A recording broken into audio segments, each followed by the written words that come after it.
কহুৱা বন মোৰ শান্ত মন আল ফুল হাতেৰে লোৱা সাবতি এটি এটিখন যেন মুকুতাৰে ধন এনে হেৰুৱালে নাহে উভতি কহুৱা বন মোৰ শান্ত মন আল ফুল হাতেৰে লোৱা সাবতি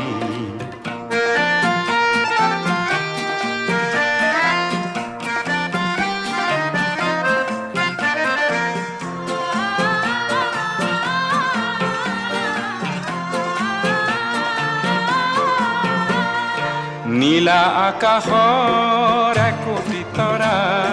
হঠাতে খহি সাবতে ধৰা গীত মিত এন্ধাৰৰ নিমাত ৰাতি